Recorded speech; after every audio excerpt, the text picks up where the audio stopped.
Before we get started, I'd like to thank the patrons of this channel for their tremendous support over the years. It is greatly appreciated, especially since I unfortunately lost my job.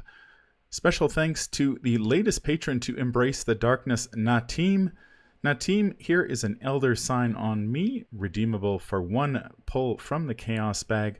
I hope that it wins you an upcoming game in the Drowned City expansion. Without further ado, let's get started. Welcome back to the channel, everyone. We are making our way through the player cards in the Feast of Hemlock Vale Investigator expansion. This is part 3 of our look at the rogue cards in the box. We are going to start off with False Surrender. It is a 1-cost event with a willpower and intellect skill icon, tactic and trick traits.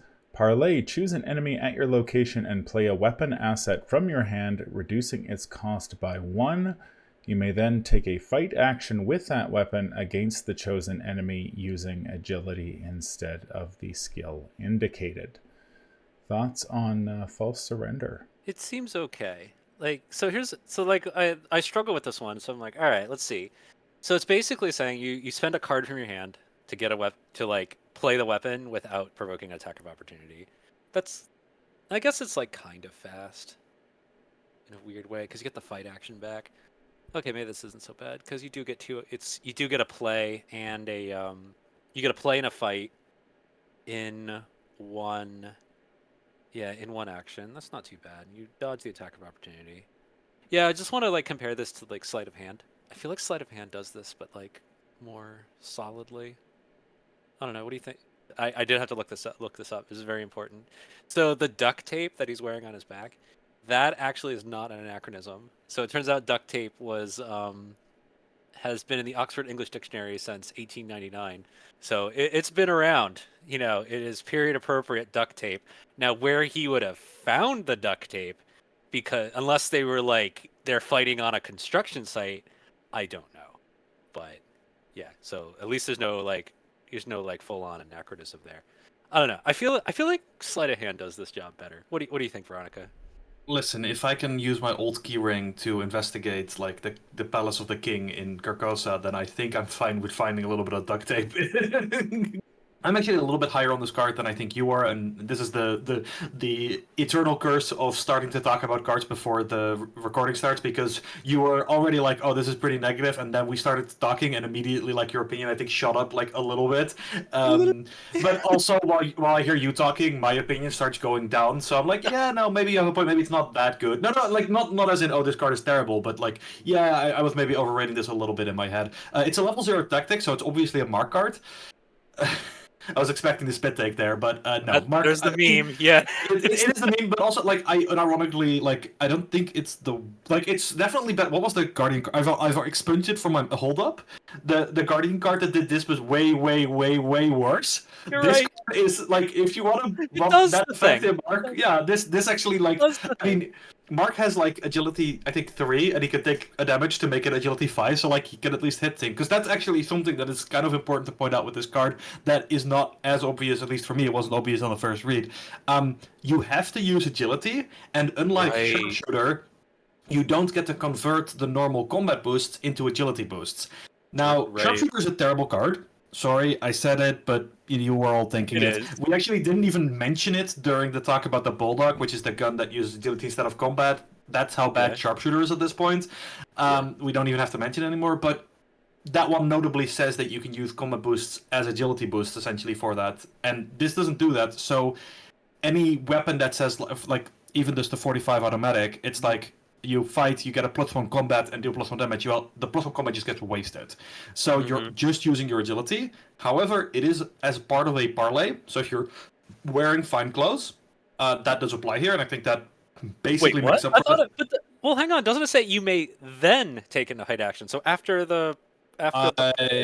as far as I'm aware, this is all one parlay, and that is considered part of the parlay, because you're still the whole card is the parlay, right? Let's go back one step, which is that you said that sleight of hand does this better. I think the answer is yes. I think if you have sleight of hand, it is kind of difficult to put this in. But it does still, it nets you the fight action, essentially, because you spend an action to play this, you get to play a weapon, and then also get a free fight action. The weapon is discounted by 1, so this is a 1-cost event, but it's kind of a 0-cost event. And I think it does enough good things that if you're... And the other thing is, like, sleight of hand, it's good with a lot of weapons. Like, there's a reason that card's been tabooed like 4 billion different times, because it's just like, it's a very powerful effect to do something for free.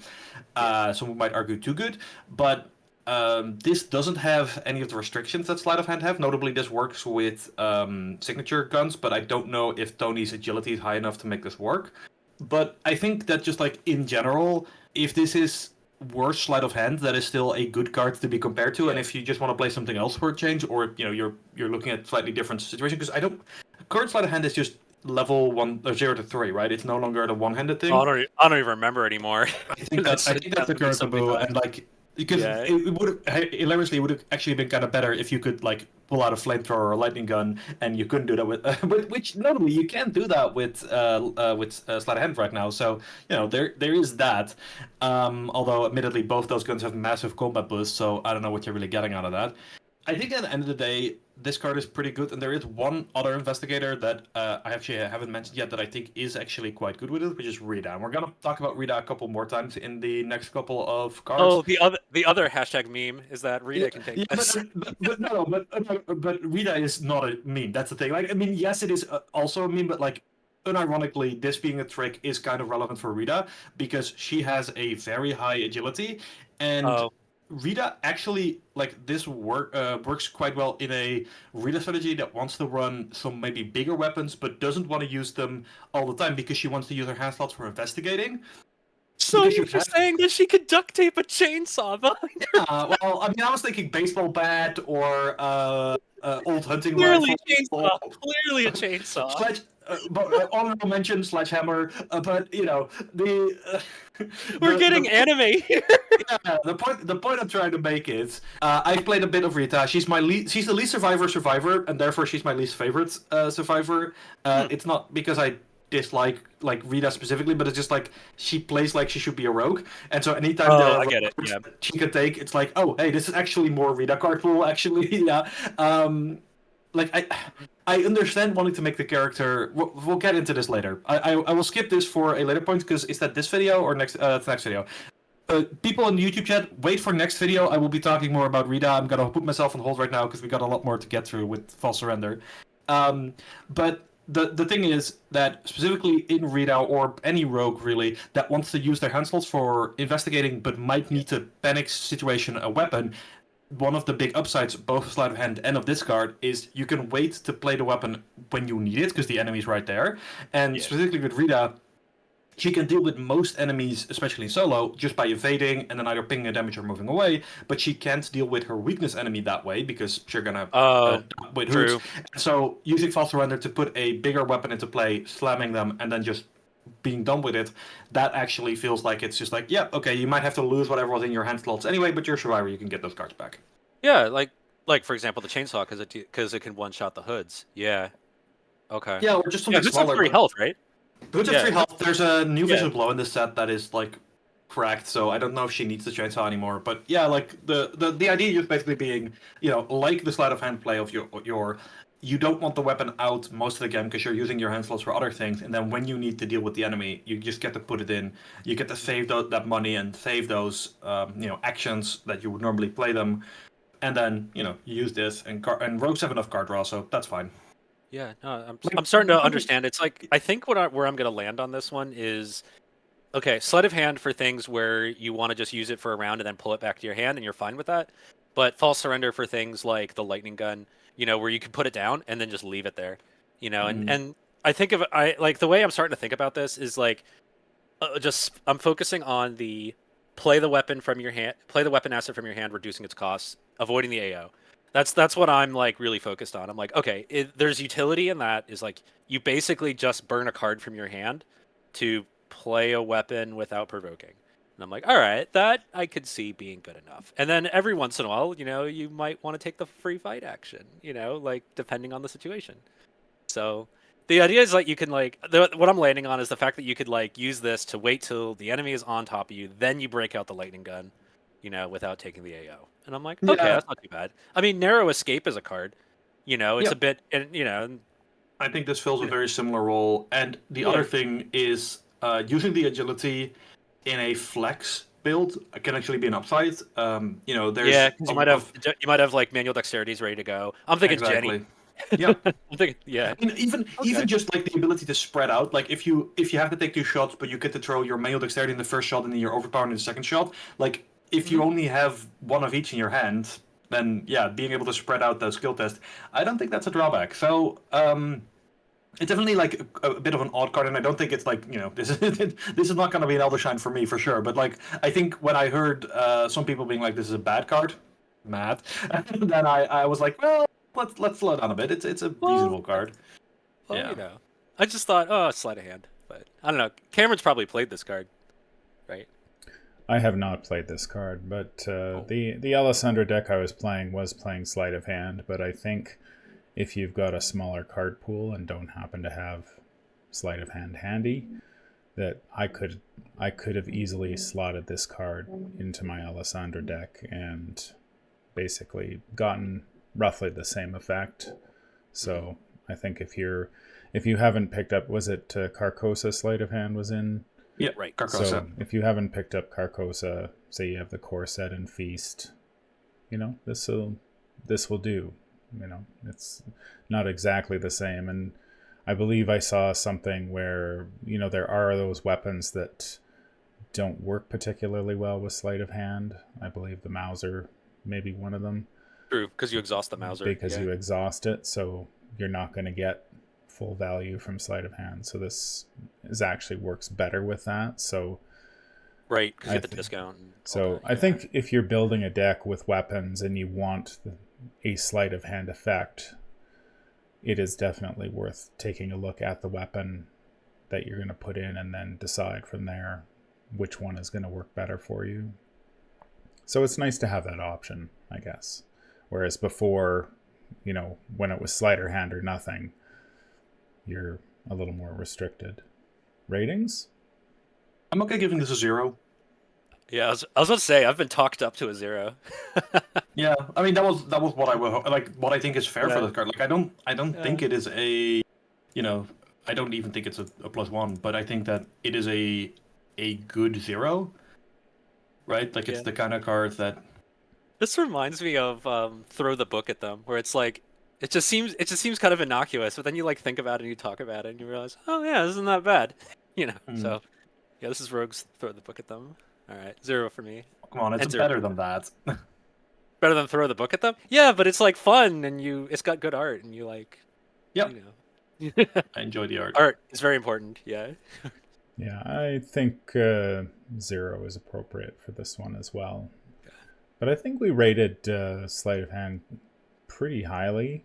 But then again, sleight of hand is a little more flexible because it's items or whatever the text happens to be tomorrow. Mm-hmm. When you watch this video, it could be anything at that point, depending on how many taboo lists have gone by and how many items they've printed that break that card. So if one of those classics unbalanceable cards, that's the problem with sleight of hand. Yeah, so sleight of hand is on the kind of busted side depending on the item. This one is a lot more fair in that regard. So yeah, I think 0 is a good spot. Yeah, it is interesting how they kind of cleverly replicated the fast effect of sleight of hand without it being fast. So, by saying like you get the gun out and then you like the way it does its action compression costs an action. Yeah, and I feel like a lot of cards that are busted because they're fast could use this kind of treatment. Although funny enough, it's worth saying that you can make this fast. There's a couple of ways to do that, which would also be kind of hilarious. Yep, that would be hilarious. Actually, that would be really interesting because then you could have like 2 sleight of hands and 2 false surrenders if you could make the false surrenders fast, and then you could like sell the guns off. And I'm imagining gun juggling Finn now. So, all right, it's time to move on before we get too far. Yeah, before we go down the rabbit hole. Quickly, get us out of here. The next card we're going to talk about is Grift. It is a free event with an intellect and agility skill icon, trick and illicit trait, parlay. Choose an enemy at your location and test agility 0. For each point you succeed by, gain 1 resource to a maximum of 6. If you failed, that enemy attacks you. Now, I believe Veronica came back so she could have a discussion with Matt specifically about this card. I was taking a look at it, and this card has an awful lot of work to do if it's going to replace Faustian Bargain in my decks. It sort of occurred to me that if I'm playing this, I'm probably playing it because I want to trigger snitches off of parlays, because usually I want the resources before enemies start showing up, and the fact that this is a skill test and can blow up in your face even if you draw, say if you draw the auto fail, you get nothing.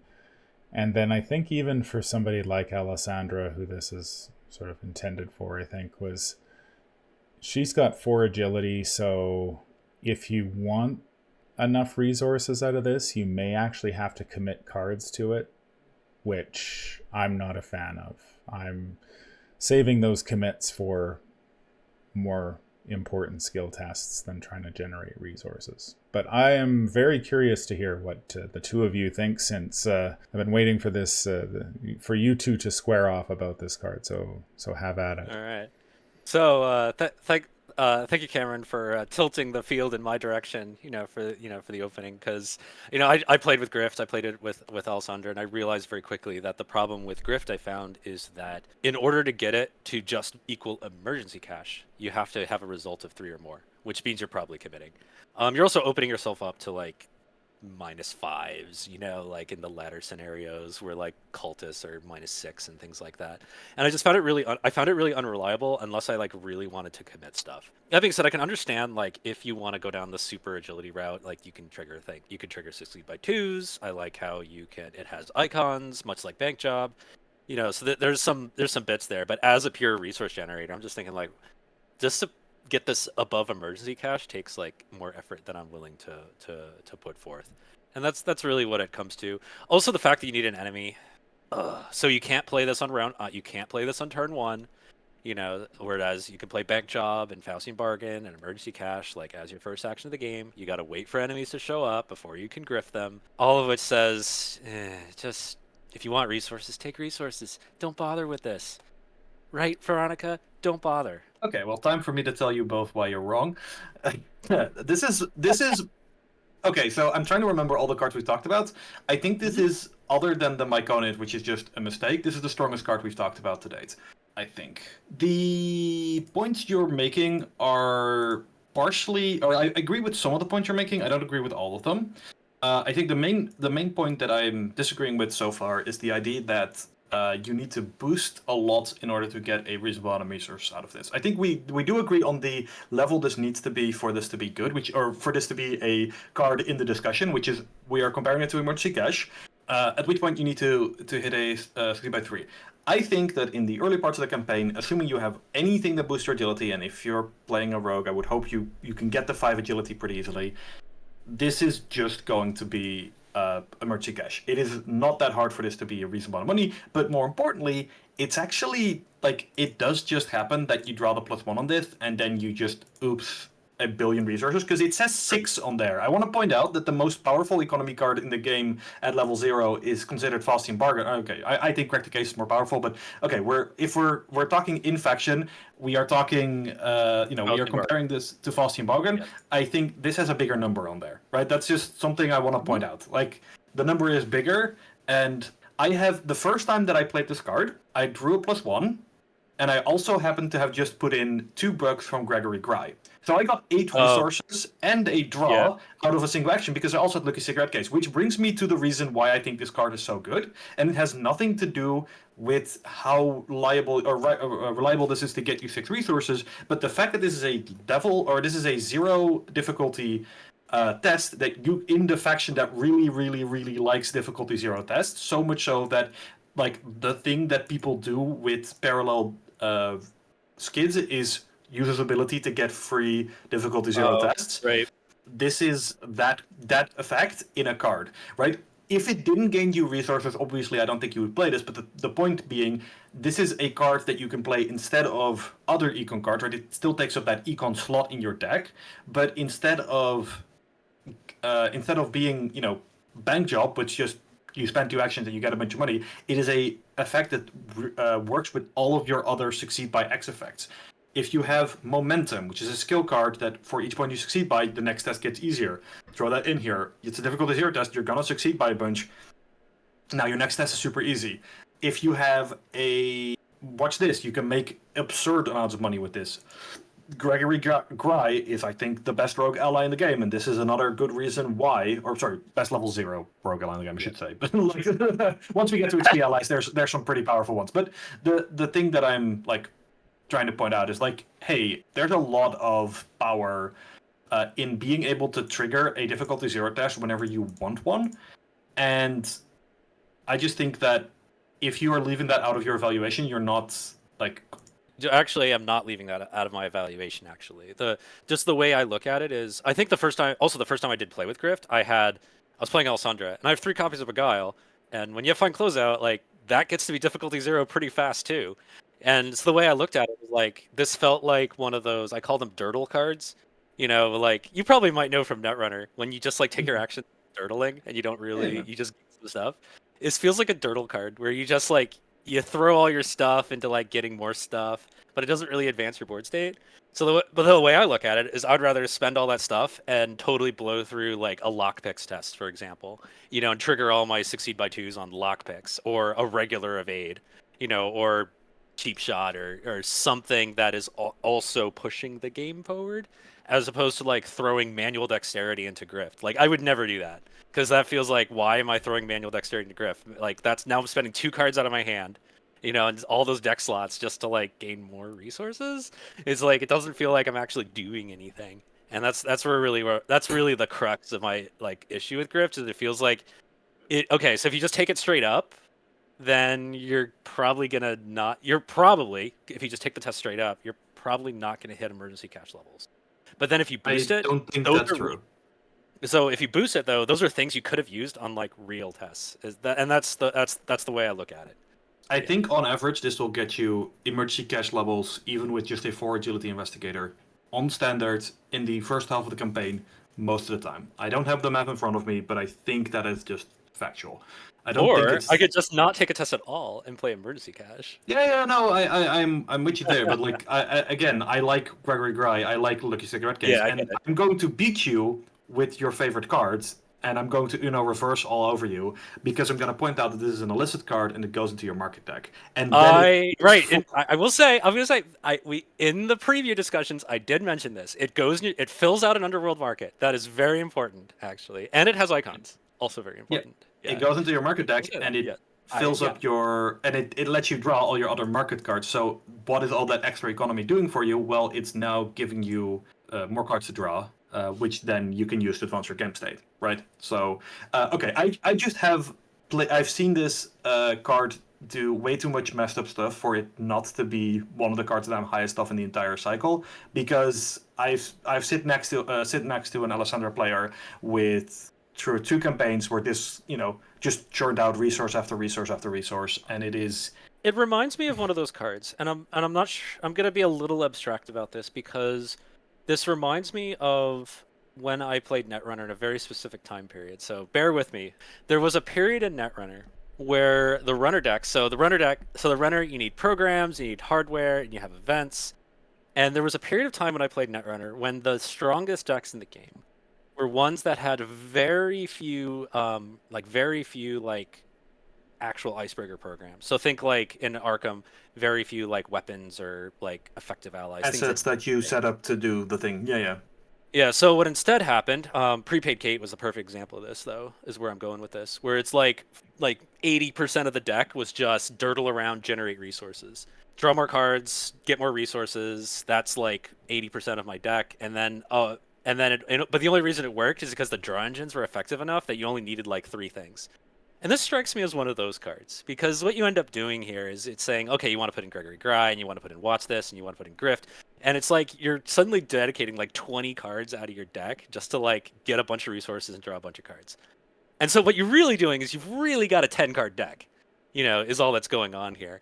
And that's just a style of play that, like, personally, I kind of loathe. Because then at that point, you're not playing Arkham, you're playing Solitaire. Yeah, it's the way I think you're not wrong, but you're maybe taking it a little further than I would have. And the thing is, like, again, Gregory Cry and Lucky Cigarette Cases are not cards that I'm putting in because I put Grift in my deck. I already have those cards in my deck, and I'm putting This is Grift in true. because This it is true. It's just synergizes with them. this is where that's going. It's like the economy engine like slowly devours the entire deck list Yeah, but I because yeah, that's where I'm going with this, and it's just this play style. See, and to go back to Netrunner, I was just a Magnum Opus man, just like Mhm. slap down my Magnum Opus. That's all my economy. I have 45. I have 43 other cards that do things. Do But interesting I things. think the thing Yeah. is that you can have a Underworld Market deck with 8 Yes, cards that's that do different. things That's different. and Yeah. 2 cards that are Grift, and then you Yeah. have your Grift pay for all the other market decks. Because I think one of the criticisms of Underworld Market is that if you don't have a good economy, then the card doesn't do anything. And I'm gonna stick with my previous statement that I think this card produces quite a bit of money on average. I just think that like we are all conditioned to think about the -2, but I think the -2 is actually not the average in most decks. I think the average is slightly higher than that. And I also am not actually opposed to committing cards like Manual Dexterity to tests like this because you're drawing another card. You're not actually losing anything. You're just tempoing forward. You're just digging through your deck a little faster. And if you're playing Winifred, having another skill test to propel yourself forward, draw more cards, also good. I think if you are Trish, you like having enemies in play anyway. You can play Kicking the Hornet's Nest, then use this to get more money. We are going to talk about Snitch at a later video, which is just a reason to put more parlay cards into your deck. I mean, or to scream at the designers, one of the two. I am open to the idea that, or I'm totally fine with people disagreeing with me on this one, but I think that I don't think this is as binary of it's just a card that makes you money that, kind of, I actually think it's quite interesting. And I think it fits incredibly well into what Rogue is doing at the moment, which is caring about enemies in play, taking a little bit of risks, and making tons of money. And I think all of those are kind of good things that are coming together into this like unassuming package, but it just makes the game flow smoother whenever I see it played. Like whenever Underworld Market flips a Grift for Dante in our campaign, it's just like, yeah, okay, don't even have to see what the other card is. I'm just taking it.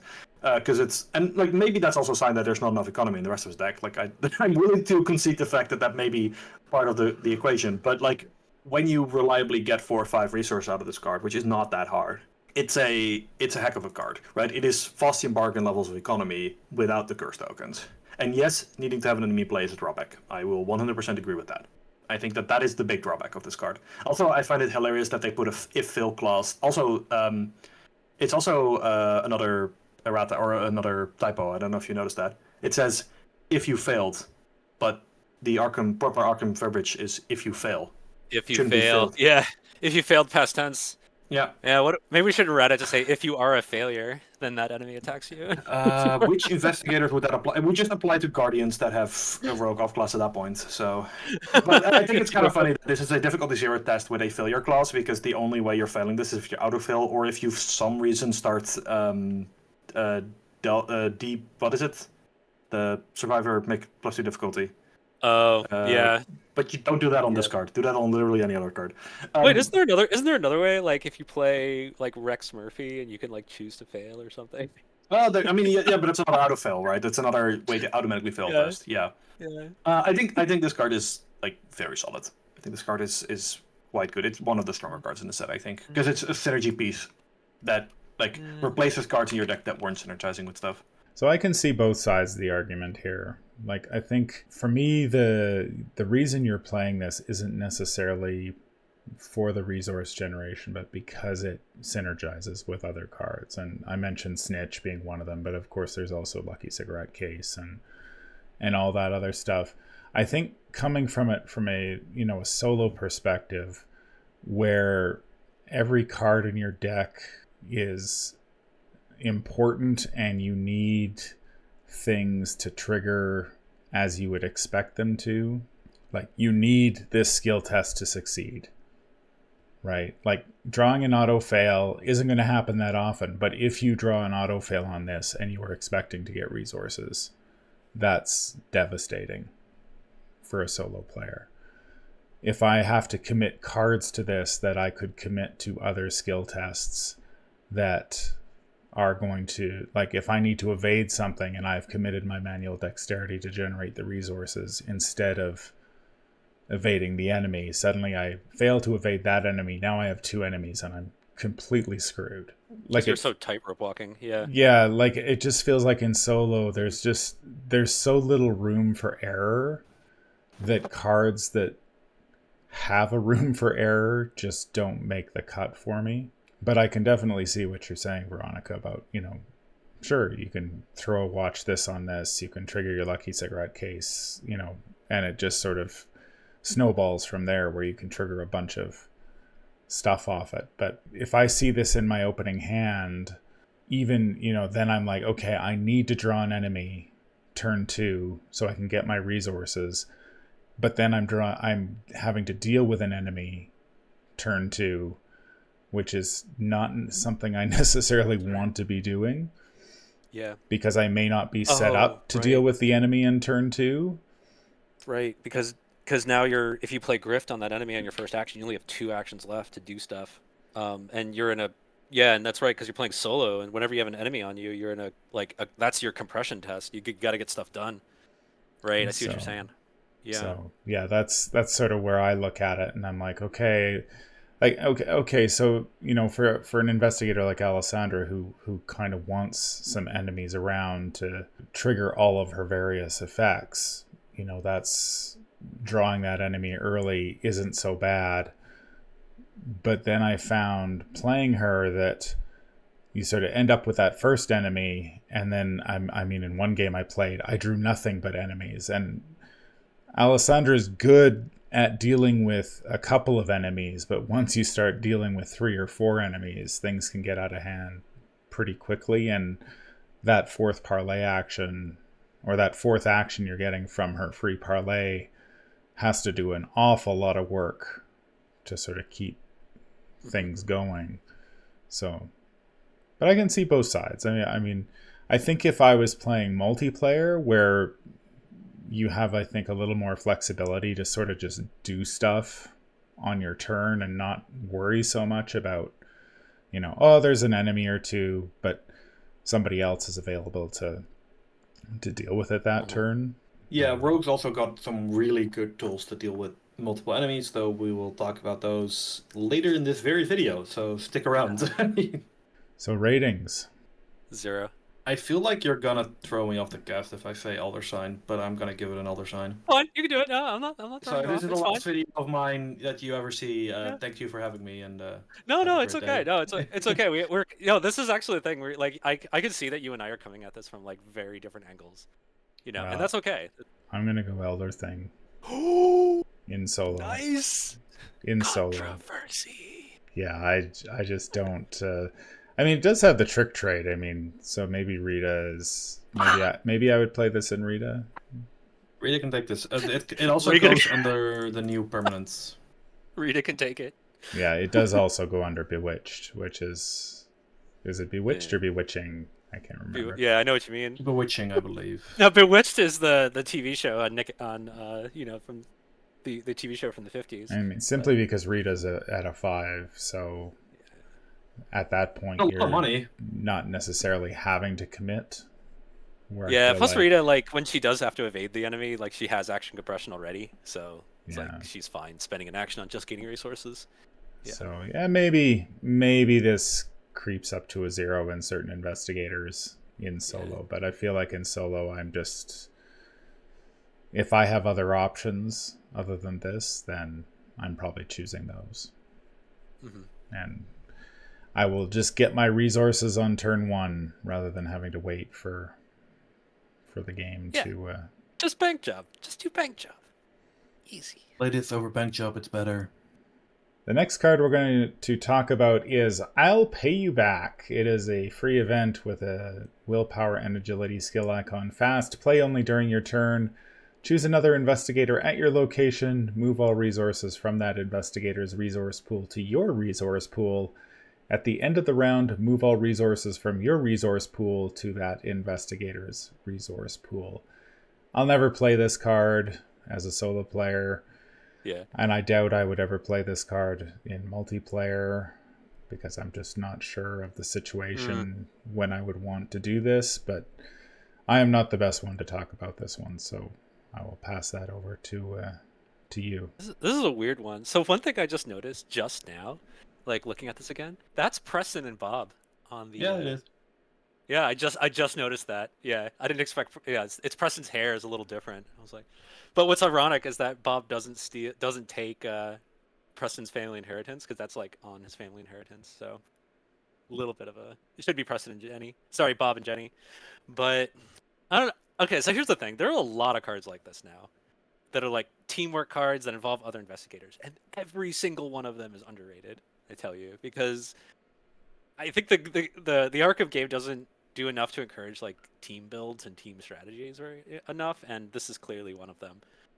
I think there's some interesting stuff you can do with this, especially if you're like a Bob Jenkins type and you have a way to like convert resources into more resources and then give them all back. It's the fact that you can like give all your resources to another investigator that actually does seem kind of interesting, because you might borrow some of their resources, but then you got to wait till the end of the round. Ooh, that's weird. So like the other investigator would need to go first, spend their stuff, then you borrow what's left, and then donate everything back to them. All right, this seems like there's a sequence of events that needs to occur here, which means you need a team build, which will always be underrated in this game. That's my opinion. Yeah. Oh no, I think Cameron had it right when he said that he was never going to play this as a solo Yeah. player. As somebody who primarily plays multiplayer, don't worry, I'm right there with you. I mean, Yeah. if I play this card, and this card is not like unplayable, but like if I play this card, I am playing it for the goose, for the memes, not because this card is in any way good. I don't think this card is like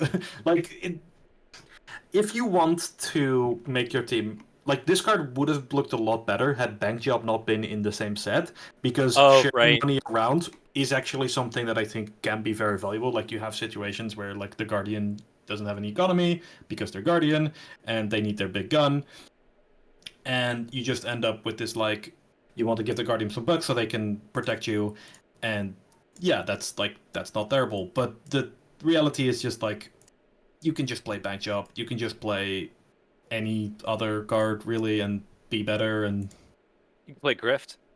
you can play Grifts. I mean, you can play Grifts if you want money yourself, but like this is why, like, if you're playing the Jenny Dark Horse build, I guess this is a card for you and only you. So if you're out there, much love to you. I know there's like one person who built a deck and it sounded kind of neat, so like, respect, but also just like, no, this isn't the way to do it. This card exists, in my opinion, purely as like because they could, not because they should. It is a. If you drew to replace this, Yeah. after you gave your resources back, then I think there'd be something to consider. Yep. Because 100%. because there's another card, I can't remember the name of it. The one where you can play an asset out of someone else's hand. You owe me one. Yeah, let me look that one up real quick because it's been a while. Because you don't have to look it up. I can tell you. You and the other player both draw a card. exactly, that's what makes that card strong. Is that you get an asset. Your friend, you get to borrow an asset that your opponent is using. You can play events as well. Oh my god, even better. Yeah, so that's what I'm saying. What makes You Owe Me One really good is like you play a card that they can't afford or they don't need at the time. Okay, you give them a card, so they're up, and you get a card, so you're up. Well, it's like you're both neutral, but yeah. Yeah, well, your opponent trades a card they weren't going to play anyway into a card that they might play. And then you do know that this is a cooperative game, right? Yeah. So my point is, You Owe Me One, because you get back the card disadvantage you have for spending the cards. Like that makes actually You Owe Me One actually really underrated. I really like You Owe Me One. Yeah. Where this one, like, unless you're doing some crazy resource combo, which I still haven't figured out like what it would be. Like I guess you would play Bob and give someone else your black fan, and then give them all the money or something silly like that. Best thing that this card does is remind people that teamwork exists, and it just lets you share resources however you want. Yeah, also true. Item and ally assets. So I think that is the biggest thing that this card is doing, is reminding people, hey, there's this card called Teamwork. You should probably just play it. Ratings. Elder tentacles. I think it's unfortunately an autofill, because I would have liked this card to do anything. but it's just so tough to make it do anything interesting, and deck slots these days are just way too tight for this to make a slot. I don't get to play multiplayer all that often, and usually when I do, it's at some kind of convention or event, and so team building is not part of the equation. It's just like I'm showing up with a deck, and all of these cards that involve teamwork I usually forget about because I don't get to play with them at all, and so when I go to build a multiplayer deck, I'm not thinking about them. So it's definitely an auto fail in solo, but not for the reasons that, not because it's a good or bad card, just you can't play it. So in multiplayer, I don't know. Just join us in auto fail. Don't overthink it. I don't know. I mean, I could see a situation where it's like, say you've got somebody who has a ton of resources and you borrow them and then give them, most of those resources back. But my understanding of how those big money decks play is they just want to hoard those resources. They're not keen on sharing them with people. So if you were to suddenly take all of the big money decks resources and use them for yourself, but then you got to spend them because then you give them all back. It's like, so what are you spending 20 resources on? That's the real good question, isn't it? No, well, that's what I mean. It's just like they have so many resources that even if you were to say, okay, I want to take your resources, I'm going to play something big and then give you 15 back or something like that. So, I've basically gotten, 5 or 6 resources out of this, and you still have most of your resources left. But that's a thing I will never do. So let's just let's talk about a card that I have actually played. This is Stir the Pot. It is a 3-cost event with a willpower and intellect skill icon, trick and gambit trait parlay. Choose an enemy at your location and test intellect X, where X is the chosen enemy's combined damage and horror values. If you succeed, deal 2 damage to each enemy at your location. If you succeed by 2 or more, after this effect resolves, you may disengage from each enemy and move to a connecting location. So I was mentioned before we started recording that my record with this one is 4 enemies, 3 flavors of Yithian and a Zamakona. It did take me 2 Stir the Pots to take everything out, because that is, for me, the biggest weakness of this card is just that 2 damage. Is especially when the health of enemies starts to creep up towards the end of campaigns. 2 damage doesn't quite cut it, and I noticed that the upgrade for this doesn't necessarily fix that problem, because you may not be getting much more than 2 damage a lot of the time. But I have used both the 2 damage for this and the movement, which has come in handy in a surprising number of times where it's just like, oh yeah, I get to move too. And that has been very, very good. So thoughts on Stir the Pot? I'll defend the level 5 in a minute, because okay. I do we'll get to that. I'm a little higher on that one than most people, but we'll get to that one. I think that this card is amazing.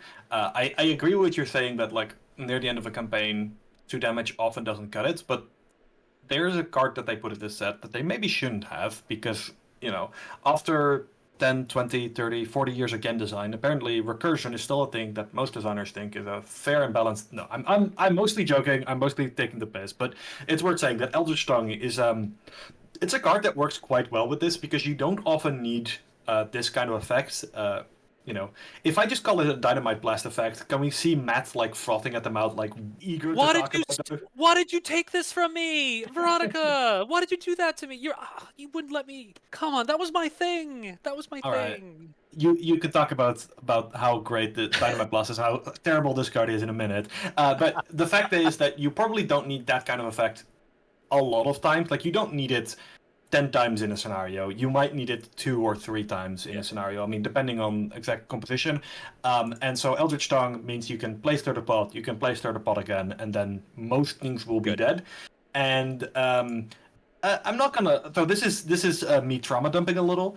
I was playing Wilson through Carcosa with Alessandra and with shoot, what was the third investigator? I forget. Doesn't matter. So I brought a Guardian Wilson, lots of fighting, lots of like doing hitting enemies thing, and I think this card basically single-handedly made me feel useless for most of that campaign. Like we would Oh, have a board state with a bunch of enemies, and I'm like, okay, cool, time to shine. And then Alessandra would be like, okay, well, stir the pot, stir the pot. Everything is dead. Veronica, your turn. I'm like, I don't have anything to do. You're the primary clue getter here, and somehow you're still dealing more damage than I am. But that's maybe also more of a hit on Wilson than it is on this card specifically. I think the points that play Dynamite Blast. well, I couldn't. Like, wasn't my turn. I guess the upgraded Dynamite Blast is fast, but also I didn't have any money because Wilson doesn't have any money. Dynamite Blast is not a tool. Sorry, but the thing with this card is that it says test difficulty X, but keep in mind this card is almost always going to test difficulty X -2 because it's a fine close thing, and even then, like combined damage and horror values early in the campaign when you have this in your deck are probably not yeah. going to be higher than 3. If you the succeed by 2 is really good. If you remember, this is basically the card text on elusive. That is a card that is worth playing in a lot of situations. I mean, that one's fast. This one isn't. But like slapping a free elusive onto your enemy management tool, it's really nice. I think this is one of the better cards in the set for sure. Yeah, I'm actually starting to agree. So one thing I really appreciate about this is I want to compare this not to Dynamite Blast, but actually Storm of Spirits from Yep. Path Carcosa. Carcosa, Yeah, that's yep. right. Yeah, so that one is straight up you do willpower as like you do willpower as a combat test and you deal 2 damage to each enemy at your location. I've always liked Storm of Spirits because Yeah. it's action compression, you get things done.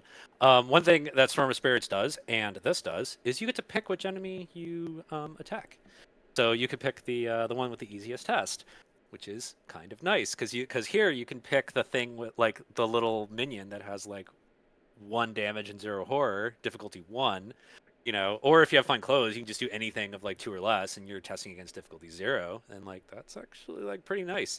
And so when you get to that point, it's like, all right, so you deal 2 damage to everything at your location, and then you might get to disengage and move. So like in some cases, that's like it's really nice actually. You're getting like almost a free evade, and you get a free move, and like there's a lot of action compression in one card here, to the point Yep. where if you use Stir the Pot on a single enemy, that's actually not the worst thing in the world.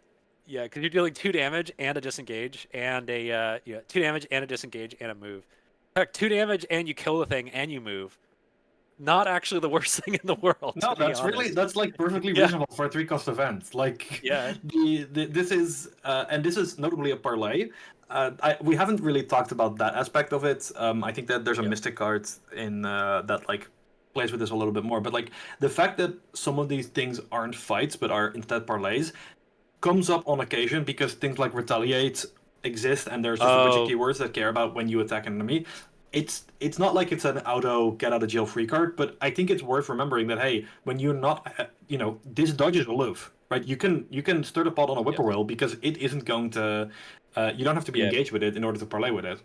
you can clip whippoorwills with it as well. Oh yeah, absolutely. Yeah. If I'm ever playing Doge again, I'm probably putting a couple of these in my deck and just blowing Yeah. everything up. But yeah, I'm really glad you brought up Storm Spirits. It's a card that I was really low on for a long time, and then people started including it in tables that I was at, and then I was like, yeah, that card saved our hide like 3 times this campaign. It's not always great, but there are definitely situations where you're like, yo, did you draw Storm Spirits yet? No. Can you start drawing cards real quick? We need a Storm Spirits. And the other thing, which I think is very important to why this card is in this box, we've been talking, rogues want enemies on the table. That's gonna go wrong at some point, right? That's true. Yeah. Which is very in rogue spirit, right? Rogues are all about taking risk and pushing that edge. And like if you have 1 enemy on the table, it's fine. If you have 2 enemies on the table, okay, you're now having to spend several actions managing your enemies, but maybe one of them is a little far away. You can handle it. 3 enemies, panic. And then Stir the Pot comes in. It's like the more enemies you have on the table, the more efficient this becomes, the better. And there's nobody better in the game at I think manipulating enemy placement than Alessandra. Now once you have your little cadre of enemies and they are no longer, your services are no longer required, you just blow them all to Kingdom Come. And yeah, I think this is a surprisingly powerful, versatile tool for dealing with a whole bunch of enemies. So yeah, big fan. Now, the Yeah. key for me, actually, is the fact that you don't need 2 enemies on the board. Because I know historically in our ratings, remember Oops, cards like Oops that like Oh do no. nothing unless there are multiple enemies on the board? Yeah, so we've always been like, we've always, given lots of like low ratings to things like Oops, where it's like you have to be surrounded in order for the card to do anything. Or at least this, like it still gives you value even if you just have one enemy with you, right? Right, Cameron? Yes. Yeah. I'm glad that Veronica did mention Eldritch Tongue, because this is a good. I mean, there are a lot of good targets for Eldritch Tongue, but this is also one of them where you can, if you do need to double up on a Stir the Pot. And my only beef, besides only doing the 2 damage, is it is 3 cost, which is, it's not cheap, but in rogues Feels appropriate. you should have, yeah, it does feel appropriate, is you should have the resources.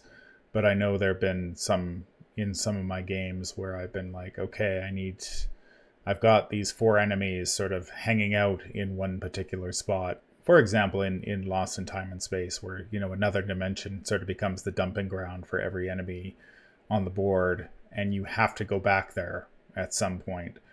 And it's kind of like what is it, the main road in Dar Below, where sort of everybody congregates and you have to go through there. That's the Dynamite Blast tutorial, is Yeah. what that is. Yeah. Yeah, that's So like you've play got to go Dynamite through Blast. there, and this can clean that up pretty nicely. And if you happen to succeed by 2 or more, then you get to move again, and you're already one step closer to your end goal, which is very, very good. So I do also like the art on this one. I just that old man's just gonna totally punch the hell out of the guy. He's already got his fist, I his know. left hand clenched. Like it's happening. He's winding up. Yeah, he's telegraphed his next play here. Yeah. Well, he did say something about your hair, and we might know a little bit more about what the retort is if we go to the level up version. Although, should we rate these ones first? Yes, this effect is very rare. Yeah. It might be an Elder Sign. It's like, it's close to an Elder Sign for me, but I think I'm gonna put it. I'm gonna go Elder Sign. Yeah, I'm actually also gonna go Elder Sign. The thing is that I've been thinking about this card a lot in the context of Alessandra, where it is obviously amazing because you have all the parlay support. But the more that I think about it, the more I'm just like, yeah, no, I would play this in Ven because he has intellect 4 and he has intellect boost. Yeah. So like, yeah, I'll join you in Elder Sign. Yeah, especially when you just have to pass in order to deal the 2 damage, which is what you want. So I'm only gonna go +1 because Dynamite, it doesn't belong in the same tier as Dynamite Blast. Well, Dynamite Blast just gets the job done. We'll see which one of you gets the Dynamite Blast icon. I think Veronica stole it from you there, Mattastrophic. So no. There is an upgrade for Stir the Pot. It is a level 5 upgrade, 3 cost event, willpower, intellect, skill icons. Surprising you don't get extra icons for 5 XP. That's a little surprising. Trick and Gambit trait parlay. Choose an enemy at your location and test X intellect, where X is the chosen enemy's combined damage and horror values. If you succeed, deal X damage to each enemy at your location. After this effect resolves, you may disengage from each enemy and move to a connecting location. And the flavor text actually changes on this one to, and I heard he called you stupid too. So not only did he insult his hair, but his intelligence as well. Yep. I have not played with this version of Stir the Pot. My Alessandra deck was already at 29 XP and didn't want to add any more weaknesses. 5 XP is a lot, and my biggest issue here is that X, you need the right enemy on the table to really pump X higher than 2. Yeah, if it could, okay, so I'd feel better about this card if it could one-shot Zamakona, but Zamakona X is 1, actually. So, oh, and you can't even parlay with Zamakona anyway, so never mind. But if you could clip, you can clip him with this, which is nice. You can clip him, but you'd have to have something else with a 3. So, like, if there was no X, right? If it was just 3, I'd feel pretty good about this card. So I'm thinking of Storm of Spirits level 3. from Return to the Path of Carcosa. The key thing that makes it a good upgrade is you spend 3 XP, you get a bonus to the test, and you deal 3 damage instead of 2.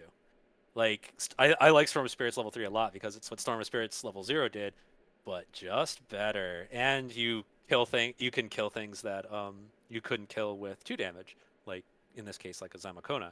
So if Stir the Pot, if X was 3, if there was no X and it was just like 3, 3 damage, then I'd feel really good about this. But the fact that like you need like a specific enemy on the board to even to get to more than 2, it's like, what are you paying XP for at that point? And then you have to like, in order to get to that point, you have to like make X really high. So you have to pick like the toughest enemy on the table, in the location as opposed to the weakest one. So it's like, it's almost like you can very easily make your deck worse by making this upgrade, right, All right. Veronica? No, I don't think so. I don't think that you are making your deck worse by upgrading into this. However, I don't think that you are making your deck 5 XP better when you are upgrading into this. Well, definitely, yeah. This feels like a 3 XP card. That is exactly also where I'm at. I think that not to like, we talk about taboo quite quickly on this show, and it's actually something that I don't usually do in my own YouTube channel. But I could very easily see this just getting Unchained -2 XP because the effect, and actually, if we want to go one step further, I wouldn't actually be surprised if this was actually tested at a lower XP count, but the Alessandro decks were running Rough Shot a little bit too much, and they upped it a little bit. But because the thing about this card is, as somebody who's actually seen it hit the table, because a friend of mine, I already mentioned a couple times, playing Alessandra through Carcosa, bought this because we had a ton of XP, because Ladder Elf of Carcosa, you have a Obol, you have plenty of XP. Because it's a cool card. And it did a ton of work. Like, X was 4 or even 5 a couple of times. Like, it absolutely like that whole situation where you're in the catacombs and then there's the 5 health, or the monster that doesn't show up unless there's another humanoid, which normally never spawns because you kill all the enemies. But if you're playing Alessandra, it suddenly gets to spawn because you're not killing all the enemies very quickly, and then suddenly you're using Stir the Pot to let that kill everything else. That's wild. The thing is that this card is not worth 5 XP most of the time. I am not that worried about it not being better than the level 0 version. It's going to hit 2 damage every time, because you're not going to play this a lot of the time unless you're fighting 2 enemies, and if you are, one of them is going to at least do 2 damage. You also no longer have to over-succeed to move away, which is just like a nice quality of life thing. But I also definitely agree that for 5 XP, you're not getting a lot of added value. I think that people are underrating the card text, because I think the card text is actually a lot better than it might seem. The situations where I am considering that out of the Alessandra keep enemies alive kind of mindset, where this will just easily take 20 health worth of enemies off the board. But the thing is that, like, it's not worth spending 5 XP on and setting that up. There are easier ways to do that. And I don't know, I think it's exactly, like you said, 3 XP would have been a lot more appropriate for this upgrade. But, that is fortunately one of the taboo, like, of all the cards on that we've talked about that we are suspecting will get tabooed, this one is at least very easily, like, the rest of the card is awesome, is what I'm trying to say. Like, if you haven't played with this card and you have 5 XP over and you're going into the ultimate scenario with your Alessandro deck, just put a copy in. Just do it for me, okay? Do it once. You're gonna enjoy it. You're gonna have a blast. You're gonna get it back with Eldritch Tongue. You're gonna blow up like 1 billion health worth of enemies. It's gonna feel awesome. And then you're like, well, with that 5 XP, I could have bought something probably a lot better. But it's still gonna be like, well, it was cool when I did it, right? That's what matters. Sometimes games are allowed to just be fun. If speaking of even more fun, do this for me. Instead, take Versatile and put in Dynamite Blast, and it only costs you. Well, then we can let the people fight it out in the comments. Stir the Pot level 5 versus Versatile Dynamite Blast. Versatile Dynamite Blast level 0 is what we're talking about, right? Versatile Dynamite Blast level 0. Get it done. I think it is worth mentioning here that unlike a lot of these cards, this hits elites too, which is... That is true. Very much worth noticing. Pretty nice. Which, I mean, you could very easily see them putting the non-elite clause on this, and suddenly it's not nearly as good. Well, it's just damage. It's not like you're taking control of the elite or anything like that. Yeah. So it seems fine. It would have been a mistake if they put non-elite. Yeah.